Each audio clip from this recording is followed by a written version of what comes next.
What's up, y'all? It's your girls. I told your boy Charlotte, Carolina. They ain't just my slogan. It's my real name. All right, let's get back into this. This reaction is to the story. I think my brain is slowly dying, and I have a year left to live. So let's get into it. Yes, my name is Dave. My story is sad, and I hope it never happens to any of you. But here's an example of how a person goes through all 5 stages of grief. And I'll tell you how to handle it. As it usually happens, everything started at the most inappropriate period of my life. I had just turned 16, I had my beloved mother, the best friends in the world, and a beautiful girlfriend. And then I started having headaches. Nothing unusual, right? I thought it was because of the weather or a lack of sleep.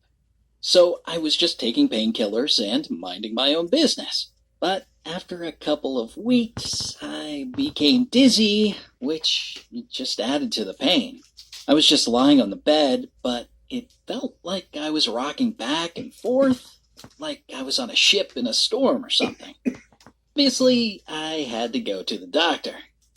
At the appointment, he examined me and said that they needed to do an MRI of my brain, a common thing for my symptoms. After the test, we waited for the results in the hallway. I saw that my mother was really worried and tears came to her eyes. I was a little confused, but my mom shared that years ago, my dad had to have surgery and he was fighting a disease. The doctors told my father that he had only 2 years to live and he wanted to leave something behind. A year later, I was born. And after another year, he died. Mother used to say that I looked just like him, but I don't remember him at all. This didn't make things any easier. Screw me. I need to know what the hell did the daddy got? Because is this hereditary nigga that you pass this shit on? Because thank you, motherfucker, for dying after you had me. You wanted to leave something. Okay, so you busted a nut. Now my life fucked up. Thank you, motherfucker. Let's move on. I wanted to cheer her up, and I told her that I couldn't have cancer and that we'd know for sure soon. But I was wrong. The doctor called us in and had some bad news. He hung up a picture of my brain and pointed to a little glowing point. He said it was a tumor. Then he asked if any of my family member had had cancer because then I could be predisposed to the disease too. And this tumor could be malignant. It's really small now and needs to be removed, and the sooner it's done, the better. But I swear to you, I didn't see anything. So I refused to believe that I had cancer. This dot was so small that it could be confused with anything. At that moment, everything was absolutely clear to me. This doctor was wrong, and we just needed to go to another hospital, and they'll just give me some migraine pills. My mom begged me to start treatment faster, but I was old enough to make my own decisions.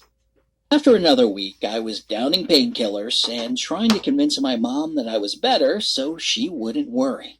But at some point, I noticed that my vision was getting worse, and I got scared. It looks like the doctor was right. I did the MRI again, and now it was clearly visible. The tumor was in my brain, and it had become bigger. There was no doubt that I had brain cancer. Ascended the first stage of acceptance, denial, and things started to get even worse. Hospital became my new home. I didn't want to accept the diagnosis, and I was mad at literally everything. Doctors in white coats, endless tests, hospital food, and my room, where it felt like I was in prison. But most of all, I was angry at the pity people had for me. My friends and my girlfriend used to come to visit me with their sad faces and try to say that everything was going to be fine. My mom kept holding my hand and crying. I was so sick and tired of it. Why me? Why is this happening to me? Predisposed to cancer. Those words were in my head. Is that what I inherited from my father? Brain cancer? I'm in the hospital now because my parents decided to have a child who would be predisposed to cancer. I blamed my mom. I yelled at her and I kicked her out of my room. I had never been so angry in my life. I thought it would be easier if I could just be alone. But they didn't want to leave me.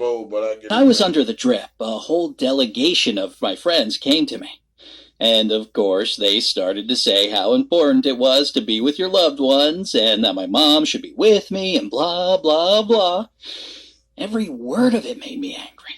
How can they not understand? I'm dying, and they're trying to tell me what I should do? I yelled at them and ordered them to leave, but they refused. They said that I needed the support of my family, even though I didn't understand it right now. Then I shouted, "If you don't want to leave me alone, then I'll just leave myself." I snatched the IV from my hand and got up quickly.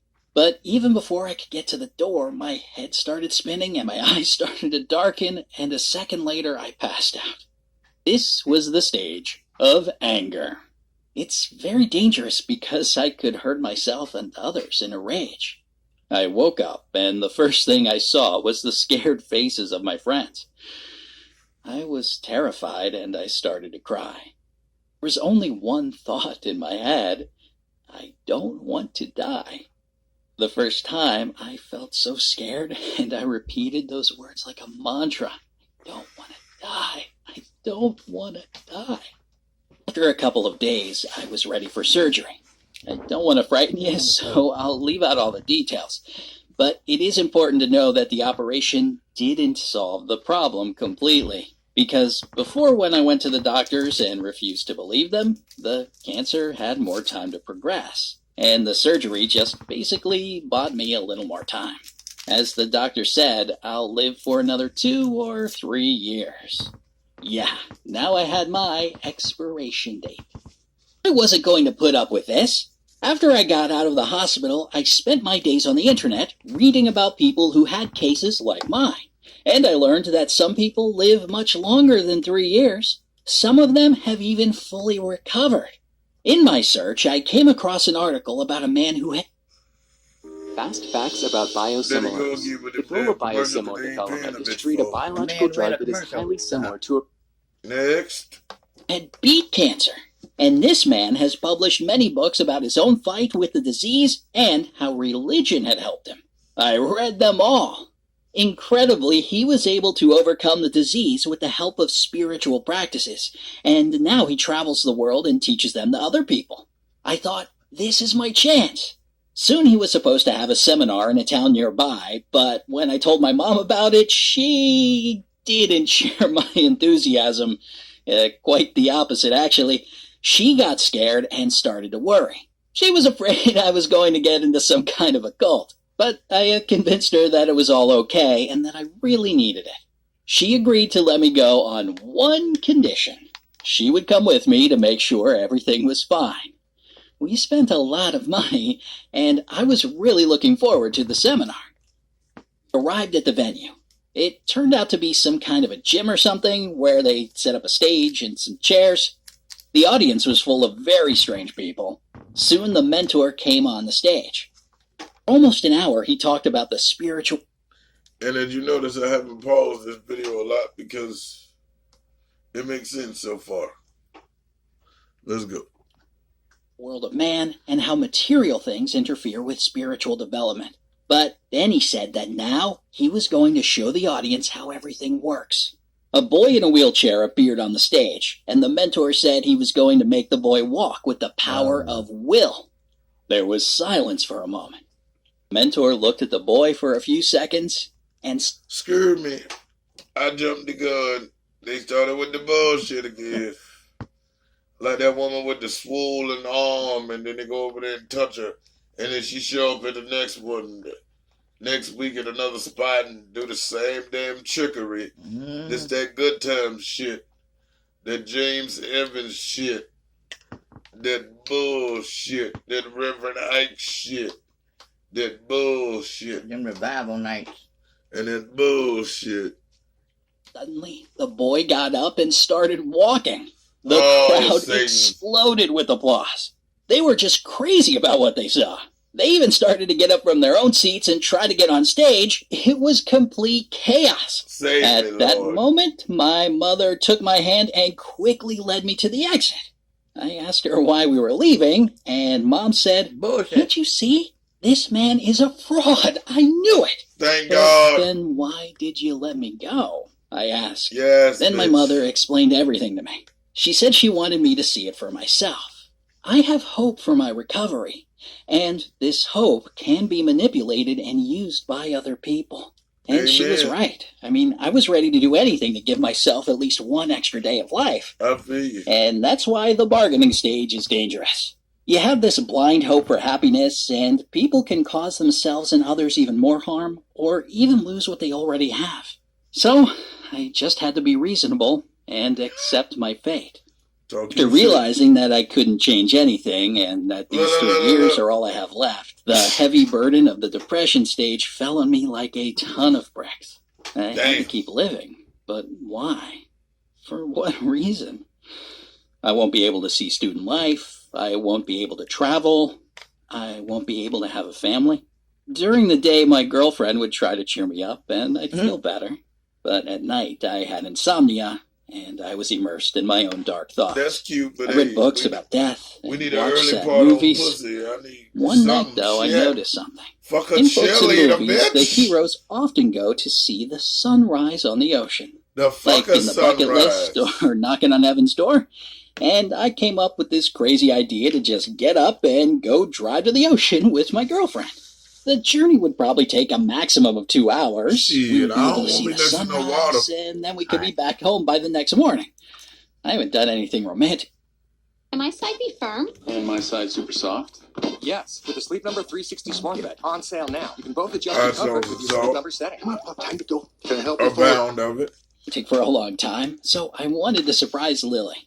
I took my mom's car and drove up to Lily's house. It ain't bad. She though. was awake. I crept up to her window and knocked. At first, she got scared, but when she saw it was me, she was delighted. Like, I hey, told her I baby. had a surprise for her, and a few minutes later, we were driving towards the coast. Despite the fact that this was a crazy and strange idea, Lily was happy. She said that for the first time in months, I sounded enthused. Hey, bitch, how you surprising me if you show up at my crib, knock on my window, and then we go down these little rolling little coaster things, and we supposed to go to the ocean? Don't mean to be racial, but Didn't you get up? we know they ain't black. Huh? Cause niggas don't even like swimming when they healthy. Imagine if we about to die in 2 years, bitch. I don't want to be next to no sharks, nothing seaworthy. Fuck you mean unless it's some shrimp and some lobster with some damn lemon juice. Keep the lobster. Give me some crab and some lemon butter. Enthusiastic. We drove toward the coast and talked about different things. Soon Lily fell asleep and I kept driving. I kept looking at the endless white line of the middle of the road. It was like it was hypnotizing me, and soon my eyes started to close. Too. Hold on, you about to Kanye I Jesus don't remember yourself? when I passed out, but suddenly I heard a car horn and Lily scream. I opened my eyes and I saw 2 big headlights that were approaching really fast. Death, We were nigga. going to crash into an oncoming car. I Bam. barely had time to pull the steering wheel to the side and hit the brakes. We're lucky we didn't crash. Lily was terrified. We both could have died just now. That nigga that's I like hugged her fucking with tight you. and I said in a panic, "I'm sorry. I dozed Hey, off. don't I'm kill so us all." sorry." We both could barely catch our breath. We were so About to cut scared. off music for After everybody. this, in this neither bitch. of us were in the mood for romance. I took Lily home, put the car in the garage, Fuck and I romance, couldn't pussy, sleep bitch, for I'm about a to long die. time. My hands were still shaking. One thought flashed in my mind. I was ready to die, but I could never forgive myself if something had happened to Lily. How would my mom feel then? Or my friends? At this point, I've probably moved on to the last stage, the stage of acceptance. Yes, very little has changed. I'm still dying, but I realized that I still have something to live for. My life belongs not only to me, but also to my loved ones. They supported me all this way, even when I thought I didn't need them. And it's only thanks to my loved ones that I've gotten this far. And now I have accepted the fact that I'm gonna die. So, no matter how much time I have left, I will dedicate it to my friends, my girlfriend, and my mother. Hope this never happens to you guys. Show this video to family and friends, and always be patient and sympathetic with your love. Little funny, but at least it made sense. This is your girl, sometimes your boy, Charlotte Carolina. Ain't just my slogan, blah, blah, blah. Next video, I'm out this bitch. Hit that button, girl.